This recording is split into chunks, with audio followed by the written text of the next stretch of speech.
Hello and welcome back to our channel. हमने पिछले video में Xcode 26 और iOS 26 को इंस्टॉल करना और कैसे यूज़ करना है ये दिखाया था। अब हम लोग एप्लीकेशन बनाने में पहला कदम डालेंगे और समझेंगे कि कैसे कैसे सारी चीज़ों को हम लोग चेंज करते हैं और ऐप को तैयार करते हैं।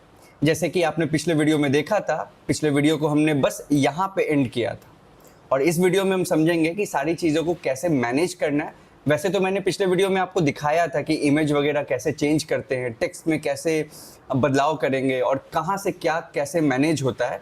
अगर आपने पिछले वीडियो को मिस कर दिया है तो आप पिछले वीडियो को डिस्क्रिप्शन में जा करके देख सकते हैं। वैसे मैं प्लेलिस्ट भी बना दूंगा और प्लेलिस्ट में सारे वीडियोज़ एक साथ हो जाएंगे, ताकि आप जब प्लेलिस्ट में जाओगे तो आप एक साथ सारे वीडियोज़ को देख पाओगे और आप iOS 26 के लिए ऐप डेवलपमेंट सीख पाओगे। तो चलिए शुरू करते हैं इस वीडियो को बिना कोई देरी के। तो आप यहाँ पे देख रहे हो वी स्टैक लगा हुआ है, सबसे टॉप पे यही आपको दिख रहा होगा वी स्टैक। और वी स्टैक में दो आइटम है हमारे पास, एक इमेज जो कि यहाँ पे आप आईफोन में देख रहे होगे person.3 के लिए 3% है, और यहाँ पे आप देख सकते हो टेक्स्ट है हमारे पास वेलकम टू ट्विक्स आवर, वही यहाँ पे दिख रहा है। मैं अभी इन सबको मिटा देता हूँ और हम लोग एकदम बेसिक से चलते हैं कि क्या क्या कैसे करते हैं, क्योंकि हम देख चुके हैं कि टेक्स्ट के मदद से हम डिस्प्ले कुछ भी करा सकते हैं। तो हम लोग पहला टेक्स्ट ही डालेंगे। जैसे मान लीजिए मैं यहाँ पे टेक्स्ट डालता हूँ और कुछ भी एक सेंटेंस लिखता हूँ, जैसे हेलो, और हम लोग iOS 26 के लिए कर रहे हैं तो बस जस्ट लिखते हैं हेलो iOS 26। अब ये टेक्स्ट बड़ा ही अजीब सा लग रहा है, मतलब just plain blank simple text है, मतलब कुछ भी मॉडिफिकेशंस नहीं है। तो हम लोग इसमें मॉडिफिकेशन करेंगे, लाइक इसका साइज़ बड़ा करेंगे, इसके कलर को चेंज करेंगे, जैसे हम लोग वर्ड प्रोसेसर में करते हैं ना, MS वर्ड में, ठीक उसी तरीके से। अगर आपको टेक्स्ट का साइज़ बड़ा करना है तो आप किसके मदद से करते हो? फॉन्ट के। तो यहाँ पे भी फॉन्ट इस टेक्स्ट का प्रॉपर्टी बन जाता है। जैसे आप देख सकते हो मैंने जैसे ही इंटर दबाया, नेक्स्ट लाइन पे थोड़ा सा लाइट कलर के साथ लिखा आ रहा है dot font dot large title. In fact ये कोड कंप्लीशन है, मतलब एक तरीके से आपको कोड रिकमेंड किया जा रहा है Xcode के द्वारा। तो आप देख रहे हो Xcode खुद ही आपको बता रहा है और ये हमेशा आपको गाइड करेगा, हेल्प करेगा कि आप ऐसे ऐसे चीज़ों को भी कर सकते हो। तो मैं जानता हूँ मुझे फॉन्ट चेंज करना है और ये फॉन्ट प्रॉपर्टी है। कोई भी प्रॉपर्टी को एक्सेस करने के लिए हम पहले डॉट लगाएंगे। तो मैं लिखूंगा डॉट फॉन्ट और ब्रैकेट के अंदर में बताएंगे कैसा फॉन्ट चाहिए। तो कुछ फॉन्ट्स हमारे पास बिल्ट इन आता है। वैसे तो हम लोग साइज़ एकदम प्रिसाइजली चेंज कर सकते हैं, जैसे नंबर देके आप देखते हो MS वर्ड में भी 26, 18, 9, 12 ऐसे साइजेस हम दे सकते हैं। ठीक उसी तरीके से यहाँ पे भी दे सकते हैं, बट अभी प्री डिफाइंड हम लोग यूज़ करते हैं। जैसे मैं यहाँ पे ये प्री डिफाइंड वैल्यू देना है तो मैं जस्ट डॉट लिखूंगा। आप देखो कई सारे ऑप्शंस मेरे पास आ जाएंगे, title, large title, headline, title 2, और एक अंत में आएगा सिस्टम, साइज, वेट, डिज़ाइन। हम लोग जनरली यही यूज़ करना प्रेफर करेंगे, साइज, वेट, डिज़ाइन को, बट अभी बिल्ट इन को यूज़ करता हूँ। सबसे पहले मैं टाइटल देता हूँ। तो जैसे ही मैं टाइटल को यूज़ करूँगा, डॉट टाइटल को, आप देखना जो वहाँ पे हमारे पास iOS 26 का प्लेटफॉर्म बना हुआ है, राइट साइड पे जो मैंने आपको बताया था डिस्प्ले 3 टुकड़ों में बटा होता है। लेफ्ट साइड हमारा फाइल रखता है, बीच वाला साइड हमारा कोड रखता है, और तीसरा साइड जो कि हमारे iOS दिखाता है कि कैसा दिखता हमारे iOS 26 पे ये सब कुछ, मतलब आईफोन पे कैसा दिखेगा। तो मैं टाइटल को सेलेक्ट कर लेता हूँ। आप देखो यहाँ पे ये साइज़ बढ़ गया, ठीक है। अगर मैं टाइटल की जगह पे टाइटल 2 डाल दूँ तो थोड़ा सा साइज़ कम जाएगा, और अगर मैं यहाँ पे लार्ज टाइटल डाल दूँ तो ये काफ़ी बड़ा हो जाएगा। बट अगर आपको चाहिए कि नहीं मुझे इससे भी बड़ा चाहिए, तो आप यहाँ पे इसकी प्रॉपर्टी को यूज़ कर सकते हो, डॉट सिस्टम। अब देखो यहाँ पे कोड सजेस्ट कर रहा है कि आप सिस्टम में कैसे बारीकी से चीज़ों को चेंज कर सकते हो। जैसे पहला प्रॉपर्टी उसमें साइज़ है, तो मैं यहाँ पे साइज़ देता हूँ और साइज़ मैं लिख सकता हूँ लाइक से 55 मैंने डाल दिया। तो आप देख सकते हो ये काफ़ी बड़ा हो गया। मैं इससे बड़ा टेक्स्ट नहीं करूँगा क्योंकि इससे नुकसान होने लगेगा, वो टेक्स्ट उसी लाइन में नहीं रहेगा, नीचे आने लगेगा। आप देख सकते हो हेलो iOS 26 नीचे चला गया। अगर आपको ऐसा डिज़ाइन चाहिए तो आप कर सकते हो, कोई दिक्कत नहीं है। मुझे इस केस में ऐसा नहीं चाहिए तो मैं 55 पे रहने देता हूँ। ये भी ठीक लग रहा है, काफ़ी बड़ा है, रीडेबल भी है और लग भी रहा है कि हाँ चलो कुछ दिख रहा है। अब अगर मैं चाहूँ तो मैं इसके कलर को चेंज कर सकता हूँ। जैसे मैं इसके कलर को कैसे चेंज करूँगा, तो देखो जैसे ही इंटर आया खुद ये प्रेडिक्ट कर रहा है कि क्या आप कलर चेंज करना चाहते हो। मैं यहाँ पे अगर टैब प्रेस कर दूँ तो ये ऑटोमेटिकली ले लेगा, मैं वही करता हूँ अभी। तो आप देखो dot foreground colour dot blue आ गया, बट हम लोग इसका यूज़ नहीं करेंगे क्योंकि जैसे जैसे iOS का वर्जन चेंज होता है कई सारी चीज़ों को हटा दी जाती है। तो अभी मॉडर्न में हमें कलर चेंज करने के लिए क्या यूज़ करना पड़ेगा, फोरग्राउंड स्टाइल।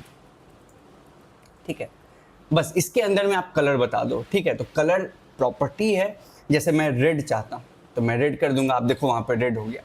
अगर मैं ब्लैक चाहता हूँ, जो कि डिफ़ॉल्ट होता है, आप अगर नहीं डालोगे तो ये ब्लैक ही आएगा, तो अभी ब्लैक आ रहा है। अगर आप चाहते हो कि नहीं मैं कोई और कलर यूज़ कर लूँ, लेट्स से क्या यूज़ कर सकते हैं, ब्लू, पिंक, पिंक यूज़ कर लीजिए, तो ये पिंक कलर का हो जाएगा। ठीक है, मैं ब्लैक ही रहने देता चाहूँगा तो ब्लैक ही रहने देता हूँ, मैं कुछ भी नहीं लिखूँगा, ये ब्लैक होगा। अब मैं चाहूँ कि नहीं ये थोड़ा सा लाइटर दिखे, ठीक है, तो मैं इसके ओपेसिटी को चेंज कर सकता हूँ। ओपेसिटी आप जानते होंगे कि कितना ट्रांसपेरेंट कोई दिखेगा, हम उसको ओपेसिटी की मदद से कर सकते हैं। जैसे ओपेसिटी 1 देंगे तो ये पूरा ब्लॉक की तरह होगा, मतलब आर पार नहीं दिखे, लाइट कलर नहीं आएगा। अगर हम ओपेसिटी की वैल्यू 1 से नीचे करेंगे, एनीथिंग बिटवीन 0 to 1, तो ये थोड़ा लाइटर दिखेगा। आपको मैं दिखाता हूँ, ओपेसिटी लेट्स से 0.7 किया, तो आप देख रहे हो हल्का लाइट हो गया। इनफैक्ट अगर 0 कर दूं तो ये दिखेगा ही नहीं। ठीक है, पूरा गायब हो गया, ट्रांसपेरेंट हो गया आर पार। तो 0.7 रहने देता हूँ, और ये अच्छा लग रहा है, ये हल्का सा ग्रेइश टाइप का भी लगने लगा। अगर 0.5 कर दूं तो ये थोड़ा ऐसा दिखेगा। मैं 7 रहने देता हूँ, सही लग रहा है, कोई दिक्कत नहीं है। ठीक है, अगर मैं चाहूँ तो और टेक्स्ट इसमें इंट्रोड्यूस कर सकता हूँ। लेट्स से मैं एक और टेक्स्ट डाल देता हूँ इसमें, जैसे कि लेट्स से एक्सकोड हम लोग यूज़ कर रहे हैं, तो एक्सकोड 26। ठीक है, ये डालता हूँ, आपके पास टेक्स्ट आ गया। अब हम लोग बस इसी को रिपीट करना चाहेंगे कि चलो इसी को रिपीट कर लेते हैं कि ये कैसा, मतलब एक बार प्रैक्टिस भी हो जाएगा और सेम चीज़ों को वापस से करते हैं। जैसे मान लीजिए इसका फॉन्ट देना है, तो मैं देता हूँ फॉन्ट, सिस्टम, साइज, सिंपल। आप सोचते रहो क्या करना है, डॉट फॉन्ट, डॉट फॉन्ट के अंदर क्या डालना है, डॉट सिस्टम, सिस्टम में क्या डालेंगे, साइज। तो मैं इस बार 30 देता हूँ, आप देख सकते हो साइज बड़ा है, बट एग्जैक्टली उतना बड़ा नहीं जितना कि हेलो iOS 26 है, हम उसे छोटा ही रखेंगे। ठीक है, आप कलर भी इसमें दे सकते हो, जैसे फोरग्राउंड स्टाइल, और मैं ब्लू ना दे करके इस बारी रेड कर देता हूँ।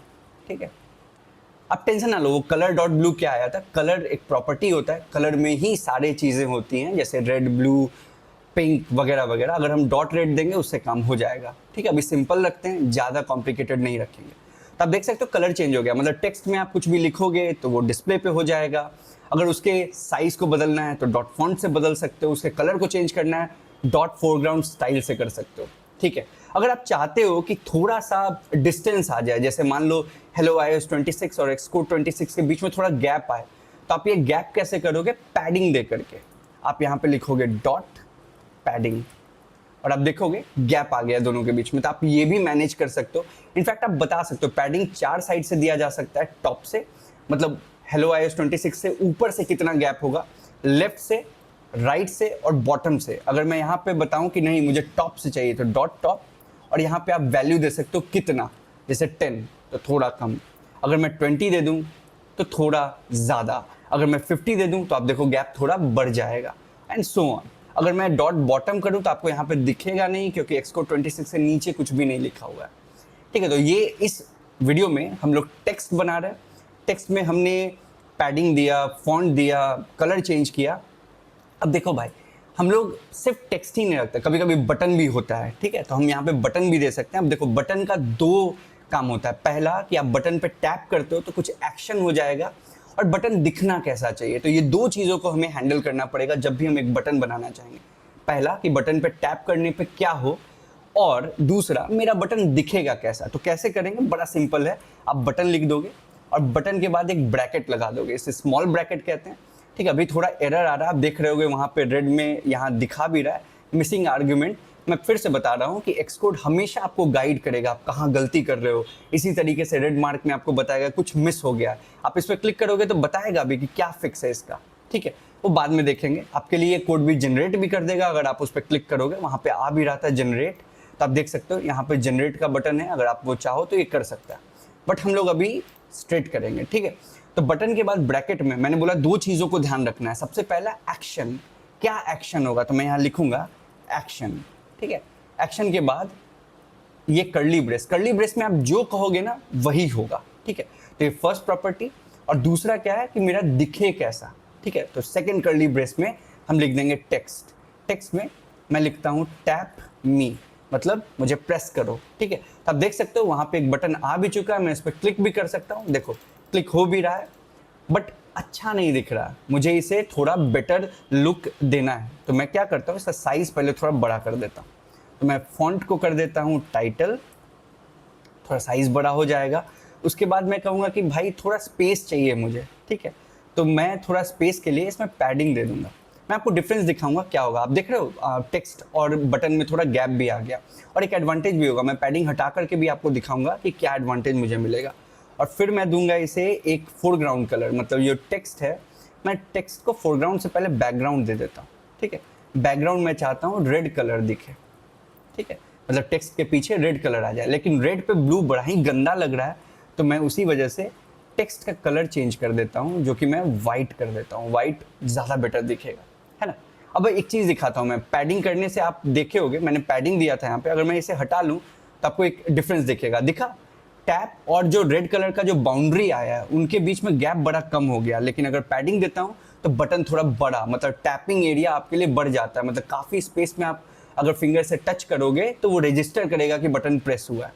बहुत ही सिंपल काम कर रहे हैं हम लोग इस वीडियो में, बस यही 3 काम को करना है। टेक्स्ट बनाना है, 2 टेक्स्ट हमने बना लिया, तो वो मेरा 2 काम की तरह हो गया। और एक सिंपल बटन हमें बनाना है। बटन में 2 चीज़ों का ध्यान रखना है, एक एक्शन और दूसरा दिखेगा कैसा। तो दिखने का तो हमने कर लिया है, अब हम एक्शन भी करना चाहेंगे। एक चीज़ और, आप देखते होंगे iOS या एंड्रॉयड में कभी कभी बटन होता है तो उसके कॉर्नर्स पे थोड़ा राउंडेड फीलिंग आता है। आप उसको एक ठीक इस तरीके से कर सकते हो, आप कॉर्नर रेडियस डिफाइन कर सकते हो 10। लेकिन आप एक चीज़ नोटिस कियोगे, पहले तो ये देख लो कि बटन में राउंडेड आ गया हमारा। अगर इसको हटाता हूँ तो वहाँ पे देखो पूरा का पूरा फ्लैट एज दिख रहा है, बट जैसे ही कॉर्नर रेडियस देते हैं तो वो राउंडेड हो गया है कॉर्नर पे। लेकिन एक प्रॉब्लम है, अगर मैं कॉर्नर रेडियस देता हूँ तो आप वहाँ पे देखो ये जो सजेशन दे रहा है, तो सजेशन में आप देखोगे यहाँ येलो मार्क है, ये हमेशा वार्निंग होता है। मतलब ये कोड एरर तो नहीं है, बट कुछ ना कुछ प्रॉब्लम फ्यूचर में जाके क्रिएट कर सकता है। तो यहाँ पे देखो ये लिखा हुआ है, will be deprecated in a future version of iOS, use clip shape और फिल इंस्टेड। मतलब ये बोल रहा है कि कॉर्नर रेडियस अभी यूज करोगे दिक्कत तो नहीं होगी, बट आगे चल करके दिक्कत हो सकता है, क्योंकि आगे वाले वर्जन्स में इसे हटाया जा सकता है। तो बेटर है आप क्या यूज कर लो, क्लिप शेप। खुद बता रहा है कि आप क्लिप शेप यूज करो, तो हम लोग कॉर्नर रेडियस के जगह पे क्लिप शेप का यूज कर लेंगे। अब क्लिप शेप क्या कहता है, आप मुझे शेप बताओ कि किस शेप का ये बटन दिखना चाहिए। तो मैं चाहता हूँ रेक्टेंगल तो दिखे बट राउंडेड कॉर्नर हो, तो उसको हम लोग कहते हैं राउंडेड रेक्टेंगल, ठीक है। ज़्यादा बड़ा नहीं हो रहा, आप एक बार ही जब ये वीडियो एंड हो जाएगा पहले तो साथ साथ फॉलो अप कर लेना, और उसके बाद 1-2 बार खुद से लिख करके देखना, आपका कॉन्फिडेंस शॉर्ट अप कर जाएगा, बहुत बढ़िया हो जाएगा। तो क्लिप शेप में हम लोग पहले लिखेंगे राउंडेड रेक्टेंगल, ठीक है, राउंडेड रेक्टेंगल, और इसमें बताएंगे कि कितना रेडियस देना है, तो वही हो जाएगा हमारा कॉर्नर रेडियस जो कि 10। सेम काम करेगा जो पहले हो रहा था, बट थोड़ा सा लंबा लिखना पड़ जा रहा है, क्योंकि ये हमेशा चेंजेस होता है। आप कोई भी प्लेटफॉर्म के लिए डिज़ाइन करो, चाहे वो एंड्रॉयड हो चाहे वो iOS हो, हर नए वर्जन ऑफ iOS या एंड्रॉयड में कुछ ना कुछ बदलाव आते रहता है कि ये पर्टिकुलर चीज़ें हट जाएंगी, नई चीज़ें आ जाएंगी, लिखने का कन्वीनियंस बढ़ जाएगा, कभी कभी पिछले से ज़्यादा लिखना पड़ सकता है, कभी कभी पिछले से बहुत कम लिखना पड़ सकता है। तो चलते रहता है, इतना लोड नहीं लेना। और बहुत सारी चीज़ों को याद नहीं, आप ये मत सोचो कि बाप रे इतना सारा चीज़ सीन पे आ गया है अब मुझे सब कुछ याद करना पड़ेगा। नहीं नहीं नहीं, iOS हमेशा आपको हेल्प करता रहेगा। मतलब Xcode में आप जब भी प्रोग्राम करोगे आपको सजेस्ट करेगा, और आप कहीं फंस जाओगे तो आप गूगल पे सर्च कर सकते हो। आपको लोड नहीं लेना, हर चीज़ें को याद नहीं करना है, ठीक है। बस समझ लो कि कैसे होता है। मुझे टेक्स्ट चाहिए तो मैं जस्ट टेक्स्ट के ब्रैकेट में डबल कोट के अंदर में कुछ भी लिखूंगा। डबल कोट के अंदर कुछ भी लिखता है तो उसे हम लोग स्ट्रिंग कहते हैं, और स्ट्रिंग हमारा नॉर्मल सेंटेंसेस होता है, ठीक है। अब सेंटेंस है तो भाई उसके फॉन्ट साइज बड़ा कर सकते हैं, उसके ओपेसिटी को चेंज कर सकते हैं, हम लोग पैडिंग दे सकते हैं ताकि पैडिंग की वजह से गैप थोड़ा सा जनरेट हो, खूबसूरत लगे, अच्छा लगे, इसीलिए हम लोग पैडिंग देते हैं। फिर हम लोग बटन सीखे हैं। बटन में 2 काम को ध्यान में रखना होता है। नंबर 1 एक्शन, मतलब कि जब बटन को प्रेस किया जाएगा तो क्या होगा, और बटन हमारा कैसा दिखेगा। तो अभी तो हमने कैसा दिखेगा वो फिक्स कर लिया है, अब उसको प्रेस करने पे क्या हो वो देखते हैं। तो बेसिकली जब भी हम लोग प्रोग्राम करते हैं और जब फर्स्ट टाइम सीख रहे होते हैं तो हमारा गो टू स्टैंडर्ड होता है हेलो वर्ल्ड लिखना। तो मैं चाहूँगा कि जब भी इस बटन पे प्रेस हो हेलो वर्ल्ड लिखा जाए। अभी स्क्रीन पे नहीं करेंगे, इस वीडियो में हम लोग बस दिखाना चाहते हैं कि हाँ बटन प्रेस पे कुछ हो रहा है, तो हम लोग कंसोल पे करेंगे, ठीक है। मतलब कि जब आप एप्लीकेशन को यूज़ कर रहे होगे तो बटन प्रेस करने पे आपको फ़ोन में कुछ नहीं दिखेगा, बट Xcode के अंदर ज़रूर दिखेगा। और कंसोल में हम लोग कई सारी चीज़ों को लॉक करते हैं, मतलब दिखाते हैं अपने ही आपको, ताकि हमें प्रोग्राम करने में हेल्प हो सके। तो मैं कंसोल आपको दिखाना चाहता था इसी वजह से, ताकि फ्यूचर में आपको रेफरेंस दे सकूँ कि कंसोल ऐसे ओपन करते हैं और कंसोल में इस तरीके से प्रिंट करते हैं। तो प्रिंट करना है, कंसोल में करना है, तो जस्ट प्रिंट स्टेटमेंट हम दे देंगे, प्रिंट, और यहाँ पे लिख देंगे बटन प्रेस्ड, दैट्स इट। ठीक है, अब देखते हैं हम लोग क्या कुछ हो रहा है इसको क्लिक करने पे। तो देखो यहाँ पे क्लिक किया, मतलब टैप किया, एक बार टैप किया, 2 बार किया, बट स्क्रीन पे कुछ नहीं दिख रहा। मैंने आपको पहले भी बोला था कि जब भी प्रिंट करेंगे तो प्रिंट कंसोल में होगा। ये डेवलपर जो हम लोग हैं उनके हेल्प के लिए होता है, जो यूज़र होगा उसको कभी पता नहीं चलेगा कि क्या प्रिंट हुआ है। ठीक है, तो कंसोल कैसे देखना है, तो बॉटम कॉर्नर पे आओ, यहाँ पे देखो लाइन 21:13, उसके जस्ट राइट साइड पे एक बटन है जिसको आप माउस हवर करोगे तो वहाँ लिखा रहेगा शो द डिबग एरिया, यही हमारा कंसोल दिखाएगा। तो मैंने उस पर क्लिक किया, आप यहाँ पे देख सकते हो ये आ गया है ना। अब इस पर क्लिक करने पे कुछ दिखना चाहिए, बट अभी कुछ दिख नहीं रहा है। देख लेते हैं क्या कारण है इसका। एक चीज़ और मैं आपको बता दूं कि यहाँ पर प्रॉब्लम, हाँ आ गया। यहाँ पे मैंने इसको ऑन नहीं कर रखा था जिसमें प्रिंट स्टेटमेंट दिखाता है, उसी वजह से नहीं दिखा रहा था। अब देख सकते हो 3 बार प्रेस किया था, बटन प्रेस 2 बार पहले कर रखा था और तीसरी बार जब नहीं दिखा रहा था तब किया था। 3 बार बटन प्रेस, मैं चौथी बार प्रेस करूंगा, चौथी बार, पांचवी बार तो पांचवी बार, छठी बार तो छठी बार। मतलब ये दिख रहा है कि जब भी बटन पे प्रेस कर रहे हैं तो कुछ एक्शन हो रहा है, और बटन का पर्पस भी यही होता है कि जब भी आप क्लिक करो या टैप करो कुछ ना कुछ एक्शन हो जाए।